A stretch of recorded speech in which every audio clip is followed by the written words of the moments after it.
2025 will be one of the biggest ever years in crypto, and so if you're here, you need to get ready. I wish that was an exaggeration, but it's really not. Scenario 1 is a top earlier than normal, sometime during this Q1, early Q2, but this idea of an early top is something I've been talking about since we broke all-time highs last year, but even I have to admit that it's now starting to become a pretty crowded trade. Before, we had the majority still referring to late 2025. But I'm now starting to see this March-April top idea become consensus, which I don't like being a part of because that crowded trade typically goes wrong. So for me right now, as I always do, I'm taking it a day at a time. The way Bitcoin moves, I'm expecting further expansion relatively soon. I still plan to take profits when my targets are hit, and I still expect the summer period to be relatively boring. But I think because of how we have to respect history, late 2025 will probably see price action pick up again. But what I'm curious about is whether that ends up being a lower high or a higher high. Either way, there will be opportunity. So the plan is, with Bitcoin, whatever happens, it's at 100k now, and no, I don't think the top is in, even though I was considering a top around this time and around these prices, and I think an aggressive altcoin expansion will follow soon. I'm not sure what the sentiment is, but anyone saying we're not going to get an altcoin season or putting that type of FUD out there, I would stay away from. But then, with that altcoin expansion, I will be departing with the majority of my bags during that time. And then in the summer, depending on how things go, I will probably re-enter a smaller percentage of my portfolio in anticipation for a small or what could be a big run later in 2025. And then that'll probably be it for this cycle. Is there a scenario where we've put in the top and the 5 of the 5? It is possible, but typically the 5 is supposed to be more vertical and the most aggressive of them all, so it should achieve more absolute units, in this case being dollars. And if this was the top, then it would be quite the lackluster 5. And just like how I said right before breaking out of this zone, that all the narratives and all the noise we got during that time, where every single day something new would come out and it would seem like the biggest thing ever, and how once that zone gets broken, all of those notions instantly just get evaporated. In all honesty, the same thing is probably happening now. And no, I don't think we're going to spend the same amount of time, but nothing moves up in a straight line. And in fact, in hindsight, we'll probably call this a very important pit stop before an expansion of Bitcoin higher. There was this news recently of Europe banning Tether, and again, at the time, seems like a very big thing, but when Bitcoin is at 120k,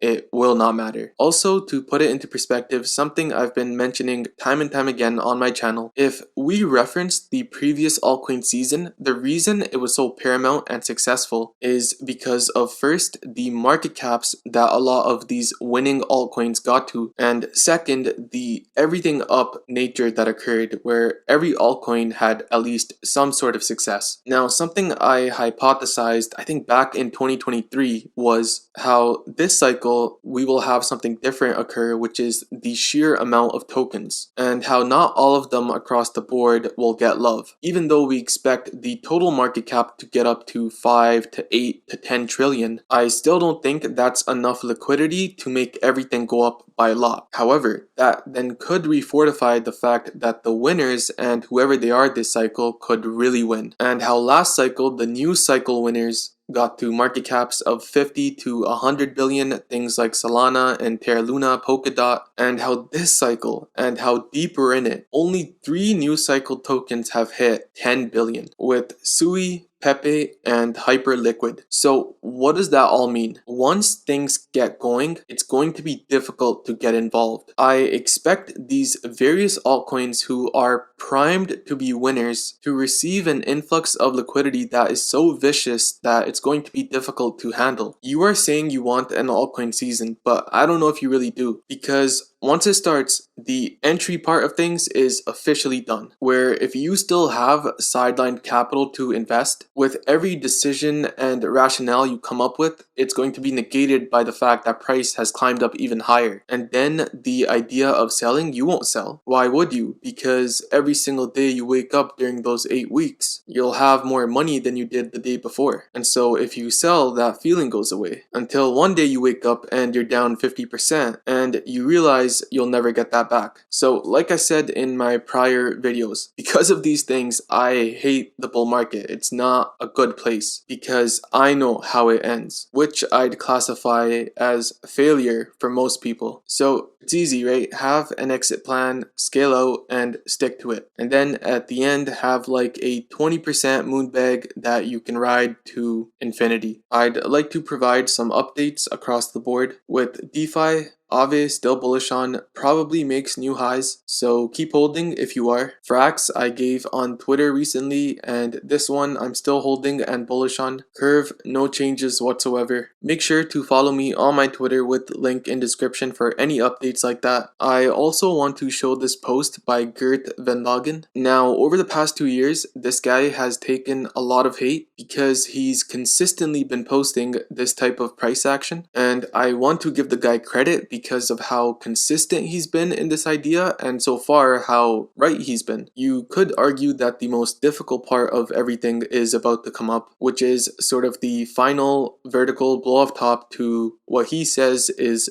300k, but it's not so much the price I want you to look at, but instead how I was saying that the fifth angle to the upside is supposed to be the most aggressive, where this then sort of depicts that pretty well. It'd be quite uncharacteristic for the 5 to end where it is right now. Technically, it absolutely could, but then this would be classified as quite the weak cycle. The whole point of the fifth wave upward is that it happens extremely fast and vertical. So if it does do that very fast, as you'd also imagine, dominance would stay pretty strong in that scenario. And once that top is put in, I kind of don't even want to begin to talk about the type of altcoin season that will go along with it. And so it's because all of this is at stake and a real possibility that I feel I can't afford, and nor do I want you to get caught up in all this noise that's constantly going around. I will leave it there for now, but in terms of that group, I'm currently working on it, so just hold out a little bit longer. I wanted to see if enough people would be interested, and that was the case. I plan to basically teach everything you need to know to be a successful investor in that group. Sections of it will be capped, so it kind of will be first come first serve, but I will make an announcement when it goes live and reach out to those people who showed interest. If you're also interested, then I will leave a Google form in the description. Fill that out. If you've already filled it out, you don't need to. I have your name already, and we'll leave it there for now. But like, subscribe, and see you in the next one.